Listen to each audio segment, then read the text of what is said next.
Hello my dear student. आज के class में हम लोग Bihar board class tenth polynomial का तीसरा पार्ट करने जा रहे हैं। जो भी लोग पार्ट 1 और पार्ट 2 नहीं देख पाए हैं पहले वो देख लें, जिससे उनका कॉन्सेप्ट और अच्छे से क्लियर हो जाएगा। आइए लेक्चर को शुरू करते हैं। इस लेक्चर में हम लोग क्या देखने जाना है कि बहुपद जो हम लोगों ने पढ़ा है, बहुपद जो पढ़ रहे हैं उसमें बहुत तरह का बहुपद है। रैखिक बहुपद है, दीर्घात बहुपद है, त्रिघात बहुपद है। तो बहुपद का जो होता है ना, ग्राफ कैसा होता है, ये हम लोग क्लियर करेंगे इस वीडियो में। बहुपद का ग्राफ कैसा होता है। पहला चीज़ क्या है ना, रैखिक बहुपद।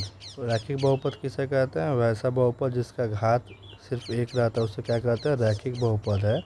तो रैखिक बहुपद का ग्राफ जो होता है वो सरल रेखा होता है। सरल रेखा कहने का मतलब स्ट्रेट लाइन। जैसे कि आप लोग यहाँ पे देख पा रहे हैं ना कि ये जो ग्राफ है वो एक स्ट्रेट लाइन का ग्राफ है। और ऐसे बहुपद को हम लोग कौन सा बहुपद कहेंगे? रैखिक बहुपद कहेंगे। द्विघात बहुपद का ग्राफ कैसा होता है? द्विघात बहुपद का ग्राफ होता है उसे परवलय कहते हैं, इंग्लिश में बोलते हैं पाराबोला, है ना। द्विघात बहुपद का जो ग्राफ होता है उससे क्या कहते हैं हम लोग? परवलय कहते हैं, और इंग्लिश में क्या बोलते हैं? पाराबोला। तो द्विघात बहुपद का ग्राफ यू शेप में होता है। ऐसे टाइप ऑफ ग्राफ्स को हम लोग परवलय कहते हैं। ठीक है। अब आती है एक बात शून्यक। शून्यक किसे कहते हैं? शून्यक x का वह मान हो जाता है जिस पे बहुपद क्या होता है? शून्य होता है। अब ग्राफ को देखकर हमको ये पता लगाना है, पता लगाना है कि इस ग्राफ का या इस ग्राफ का या किसी भी ग्राफ का शून्यक कितना है। तो वो कैसे लगाएंगे हम लोग? देखिए, ग्राफ x अक्ष को जितने बिंदु पर काटता है उसका शून्यक उतना ही होता है। सिंपल भाषा में क्या है, आप ग्राफ को देखिए। ग्राफ देखने के बाद हमको ये देखना है कि ग्राफ जो है x अक्ष को कितने बिंदु पे काटता है। अगर x अक्ष को एक बिंदु पे काटेगा, तो ग्राफ हो जाएगा आपका शून्य कितना हो जाएगा? 1। अगर x अक्ष को 2 बिंदु पे काटेगा तो शून्य कितना हो जाएगा? 2। अगर x अक्ष को 3 बिंदु पे काटेगा तो शून्य कितना हो जाएगा? 3। आइए कुछ एग्जाम्पल से समझते हैं। जैसे कि ये ग्राफ पहले से हम यहाँ पे नोट डाउन किए हुए हैं। इस ग्राफ में देखते हैं पहले ग्राफ में क्या हो रहा है। ये जो ग्राफ है पहला वाला, ये इस x अक्ष को कहाँ पे काट रहा है? -2 पे। कहाँ पे कट कर रहा है? -2 पे। तो इसलिए इसका शून्य की अगर बात किया जाए तो इस ग्राफ का शून्य कितना हो जाएगा? शून्य हो जाएगा इसका 1। ठीक है ना। लेकिन ये जो परवलय का ग्राफ है, और ये ग्राफ किस बहुपद का है? तो ये रैखिक बहुपद का ग्राफ है। दूसरे ग्राफ में हम लोग क्या देख रहे हैं? ये एक द्विघात बहुपद का ग्राफ है और इसका नेचर क्या है? परवलय है, यानी कि पाराबोला है। ये ग्राफ x अक्ष को यहाँ पे -1 पे कट कर रहा है और -3 पे कट कर रहा है। इसलिए इसका शून्य कितना हो जाएगा? इसका शून्य हो जाएगा 2। ठीक है ना। यहाँ तक कोई दिक्कत नहीं है। सिंपल भाषा में एक बार और समझा दें कि शून्यक उसे कहते हैं, अगर ग्राफ के हिसाब से अगर शून्यक निकालना है तो x अक्ष को ग्राफ जितने बिंदु पे कट करेगा, प्रतिच्छेद करेगी ना, वो ग्राफ का शून्यक उतना ही होगा। जैसे कि हम लोग को SW में या CW में क्या करना है, हम लोग को एक्सरसाइज 2.1 NCERT और एक्सरसाइज 2.1 KCCNA करना है। इससे आपका और अच्छे से कॉन्सेप्ट ये क्लियर हो जाएगा कि ग्राफ का जो हम लोग पढ़ रहे हैं ना वो कितना शून्यक है, क्या है, और अच्छे से क्लियर हो जाएगा। फिर भी हम कुछ एग्जाम्पल से और क्लियरफाई करना चाहेंगे आपको। देखिए, पहला वाले में क्या है ना, पहले वाले में ग्राफ का जो नेचर है, ग्राफ x अक्ष को यहाँ पे कट कर रहा है तो इसका शून्य कितना हो जाएगा? 1 हो जाएगा। शून्य कितना हो जाएगा? 1। दूसरा वाला जो ग्राफ है वो x अक्ष को कहीं पे प्रतिच्छेद नहीं कर रहा है, x अक्ष को कहीं पे कट नहीं कर रहा, तो इसका शून्य कितना हो जाएगा? इसका शून्य हो जाएगा 0। तीसरे वाले ग्राफ में देखते हैं वो x अक्ष को एक ही बिंदु पे कट कर रहा है तो इसलिए इसका शून्य कितना हो जाएगा? 1। और चौथा वाला ग्राफ है जो x अक्ष को 1 बिंदु, 2 बिंदु, 3 बिंदु, 4 बिंदु पे प्रतिच्छेद कर रहा है तो इसका शून्य कितना हो जाएगा? 4। यहाँ तक कोई दिक्कत आप लोग को नहीं है? समझ में आ गया शून्य कैसे निकालना है ग्राफ को देख के? सिंपल में क्या देख रहा है कि आपको वह ग्राफ जो है रैखिक है, परवलय है या किसी भी नेचर का है, x अक्ष को कितने बिंदु पे प्रतिच्छेद कर रहा है, अगर जितने बिंदु पे प्रतिच्छेद करेगा ना शून्यक उसका उतना ही होगा। आइए अब आगे चलते हैं। देखिए आपके अगला वाला टॉपिक क्या है ना, बहुपद और बहुपद के शून्यकों और गुणांकों के बीच के संबंध। बहुपद के शून्यक कौन होता है, और मान लीजिए कि रैखिक की बात किया जाए तो उसमें एक ही शून्यक होगा, द्विघात की बात किया जाएगा उसमें 2 शून्यक होगा, त्रिघात की बात किया जाए उसमें 3 शून्यक होगा। इसमें हम लोग क्या करते हैं ना, अगर रैखिक बहुपद की बात किया जाए, रैखिक बहुपद का जनरल फॉर्म क्या होता है, p x equal to a x plus का बी। इसको जब सॉल्व करेंगे तो एक्स का एक ही मान आएगा माइनस का बी बटे का ए, माइनस का बी बटे का ए। इसका शून्य कितना होता है रैखिक का, एक ही रैखिक का शून्य होता है एक्स इक्वल टू माइनस का बी बटा ए।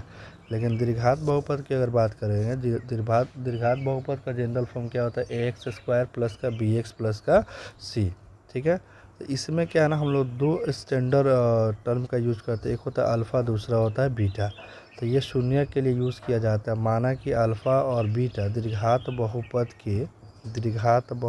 के शून्यक हैं, है ना। माना कि अल्फ़ा और बीटा द्विघात बहुपद के क्या है बाबू, शून्यक हैं। तो इसमें 2 फार्मूला बनता है। पहला फार्मूला बनेगा alpha plus beta equal to minus का बी बटे का ए, दूसरा बनेगा alpha into beta equal to C बटे का ए। बहुत ही फेमस फार्मूला है कि अल्फ़ा प्लस बीटा कितना होता है, तो माइनस बी बटा ए, अल्फ़ा इंटू बीटा कितना होता है, सी बटा ए।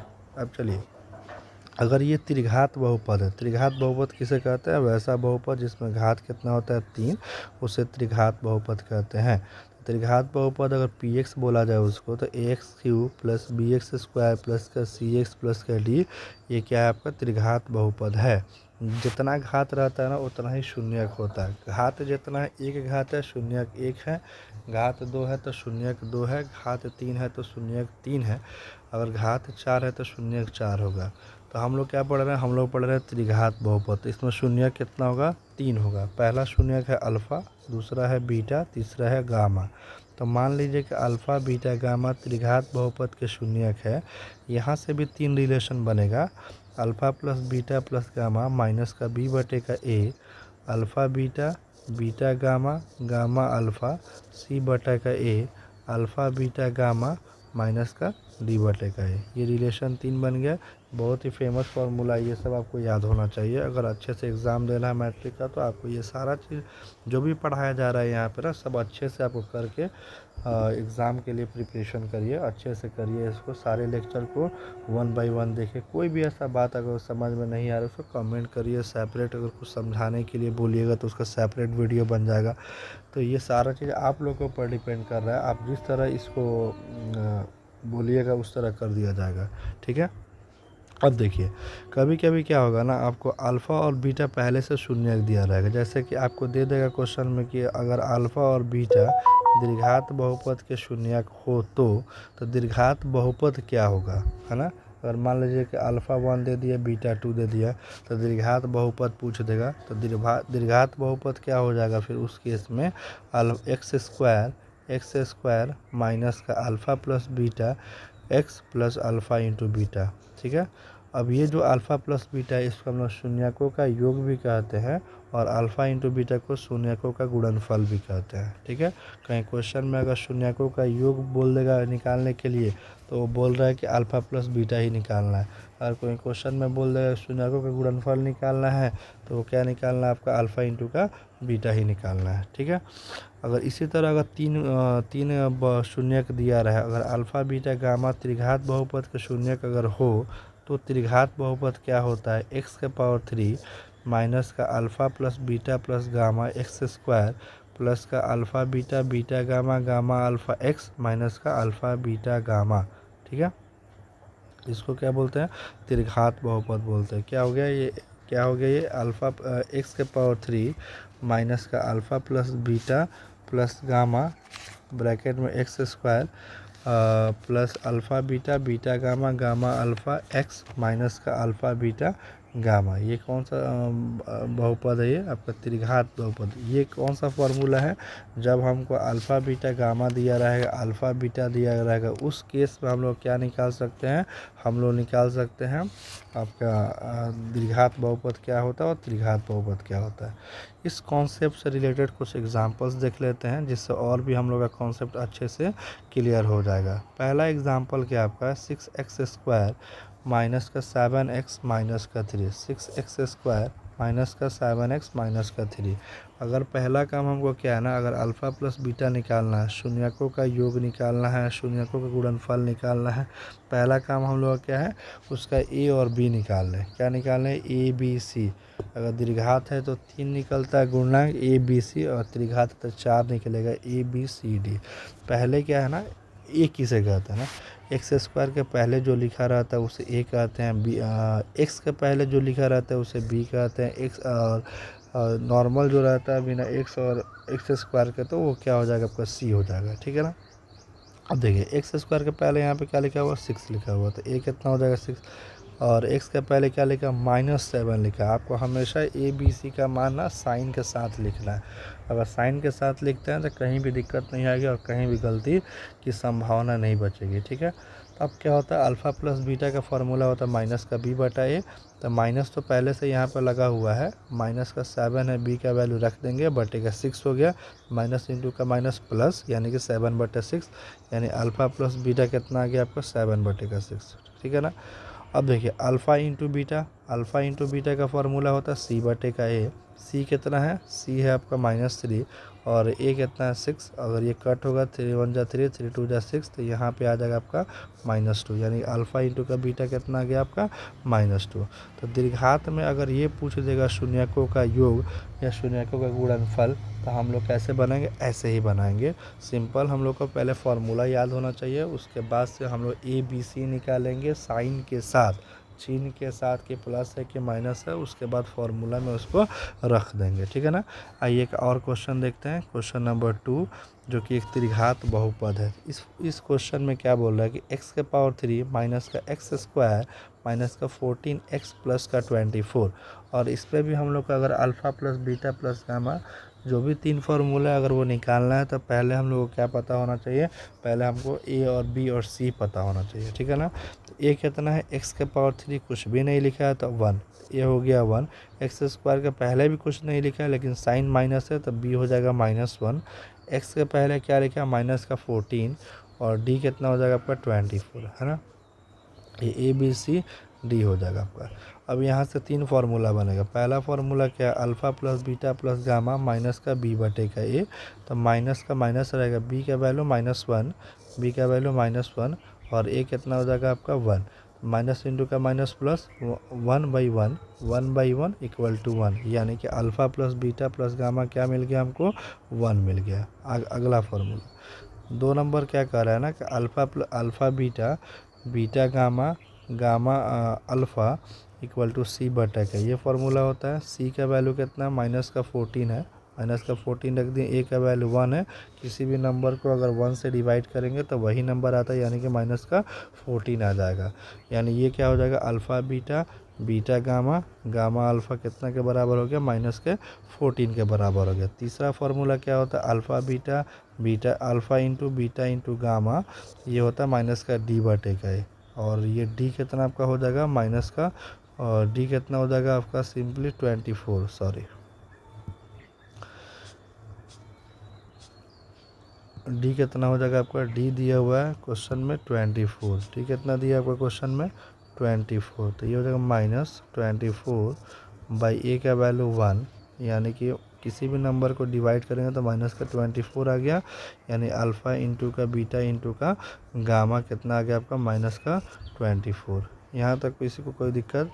देखिए, बहुत ही आसान लैंग्वेज में आपको लेक्चर को डिलीवर किया जा रहा है। फिर भी आपको किसी भी चीज़ में दिक्कत अगर हो तो आप कमेंट सेक्शन में कमेंट कर दीजिए, उस पर डिस्कस किया जाएगा। ठीक है। ये जो भी टॉपिक को डिस्कस किया जा रहा है, ये भी क्लास 10th बिहार बोर्ड के लिए बहुत ही ज़्यादा इम्पोर्टेंट है। जो भी बच्चे अभी भी पढ़ाई नहीं कर रहे, वो बच्चे कुछ सीरियस हो जाए पढ़ाई को लेकर, क्योंकि ये एग्ज़ाम ऐसा एग्ज़ाम है जिससे आपको अगर कैरियर में कुछ भी करना है, वहाँ पे आपको क्लास 10th की प्रायोरिटी ज़्यादा होती है, क्लास 10 का ही आपका मार्कशीट लगेगा। अगर आपको 11th में भी एडमिशन लेना है तो फर्स्ट ऑफ ऑल आपको क्लास 10 के बारे में ही पूछा जाएगा।